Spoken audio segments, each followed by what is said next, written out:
fun today? Come on!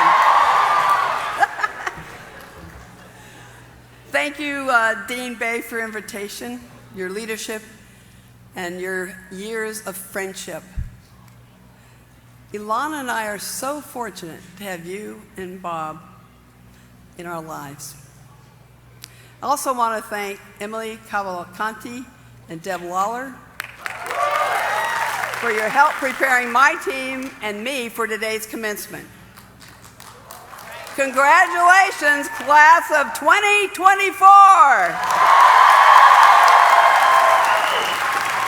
It's your day. And it is my absolute honor to be here to celebrate this milestone with you. And congratulations to all your families, friends, and all those who have supported you along your journey.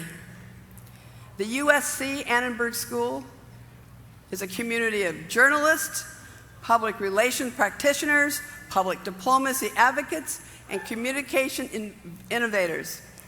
As your website states, you're committed, not involved, committed to enabling more just and equitable worlds of culture, media, politics, technology, and data. If I were sitting around at a table at the 9-0 with all of you,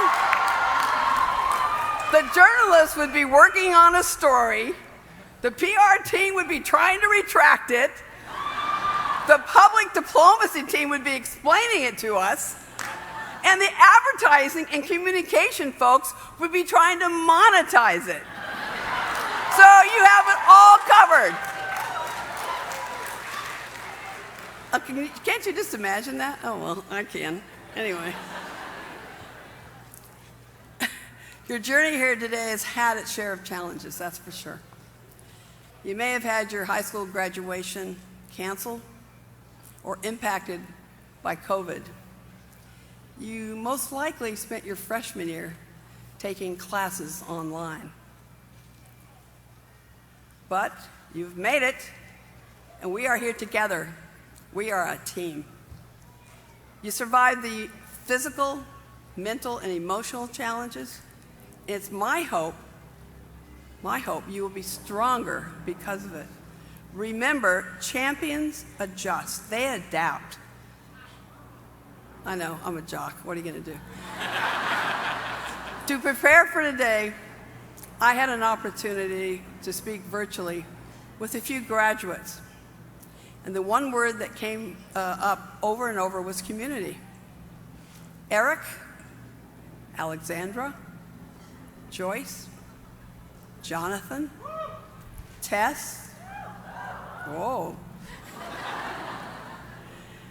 and Isa, and Olivia, and I probably screwed that name up, but thank you. I really want to thank you for your insight, your inspiration, and your energy that you gave me. Annenberg is your connection, and the people you've met here, the professors who have educated and mentored you, and the positive culture here will be something you take with you for the rest of your life. I grew up just down the road in Long Beach, and Southern California has been a big part of my life. At 11, I wanted to be the #1 tennis player in the world. It's so cute at 11, isn't it? Anyway, fast forward to 12 years old, and I was at the Los Angeles Tennis Club, and I was thinking about my sport. And as I looked around, I noticed everyone was wearing white clothes, playing with white balls, and everyone who played was white. I asked myself, where is everyone else? Where is everyone else? I already knew as a girl I was a second-class citizen. But I knew my sisters of color and those living with disabilities and others who had been marginalized had it much worse than I did. Even at 12 years old, I understood that much. But that was the day I decided to champion equality for all for the rest of my life.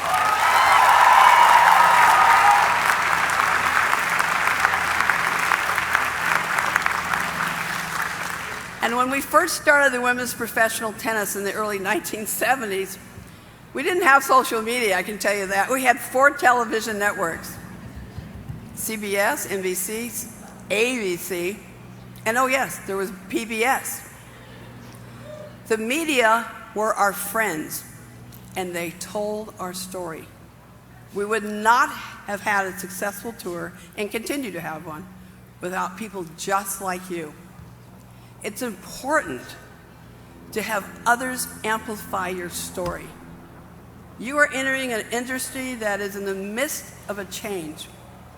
Traditional media staffs are shrinking, AI is here, and your generation will shape its influence on society.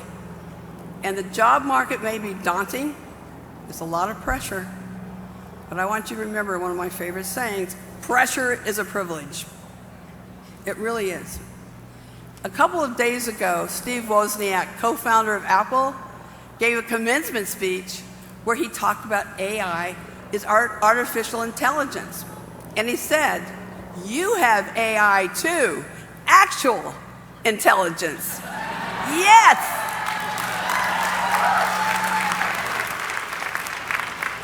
You are the next generation of storytellers.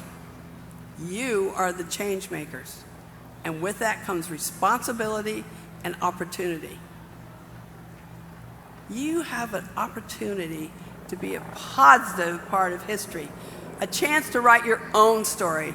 And the more you know about history, the more you know about yourself. But most importantly, it helps you shape the future. That's why I love history so much. It'll help you be a leader to shape the future. In today's world, where immediacy reigns, we cannot abandon the principles of accuracy and truth. Many people think life is a marathon. Well, I think it's a series of sprints. You stop, you go, you hopefully rest. You lose, you win. And how we are socialized plays a huge role in our lives. Girls are taught to be perfect. We're never good enough. We never quite make it. Men, you're just totally taught to be brave. Women are hired on performance, and men are hired on potential. We have to change our thinking and our actions. No one is perfect, and no one can be brave all the time.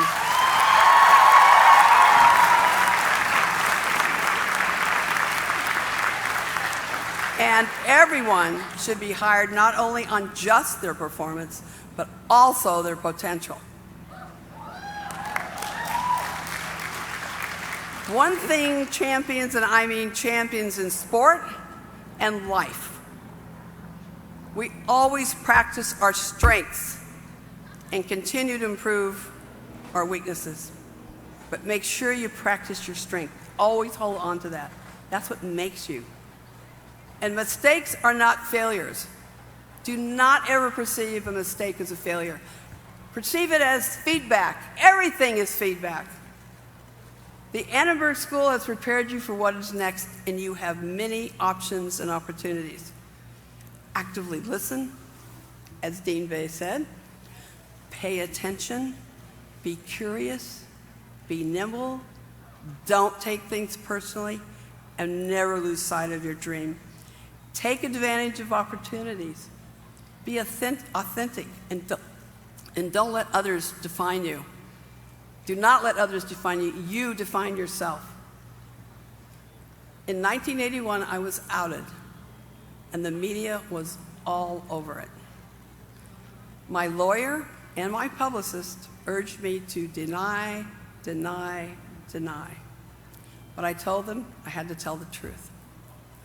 I accepted the responsibility, and I lost all of my endorsements, millions of dollars overnight. It was one of the darkest moments of my life, but it was also one of the most honest moments of my life. It has helped me live an authentic life. We are most productive, happy, and successful when we are our authentic selves. That's a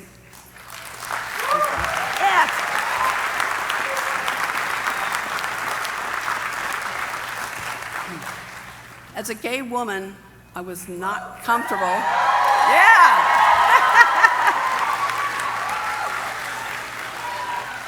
But as a gay woman, I was not comfortable in my own skin until I was 51. Took a while. One thing I've learned is you never really understand inclusion unless you've been excluded. You never understand inclusion unless you've been excluded. And if you take anything away from this commencement speech, I want you to remember these 3 things that I'm going to be talking about. My friend and mentor, Ed Woolard, and I came up with 3 qualities. It took about 3 years, too, to figure this out. That people who have inner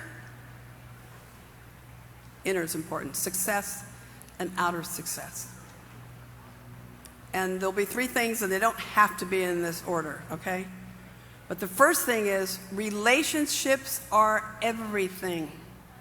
Relationships are everything. With yourself, your loved ones, your family, faith, and friends. You will probably get your first job because of somebody you know. I guarantee it. The second one is keep learning and keep learning how to learn. Keep learning and keep learning how to learn. And the third one is be a problem solver and an innovator. And I will leave you with my favorite quote from Coretta Scott King, who said, "Struggle is a never-ending process. Freedom is never really won. You earn it and win it in every generation. And now it's your turn. Be kind and good to each other. Treat others the way they want to be treated. Dream big, be hopeful, go for it, and fight on!"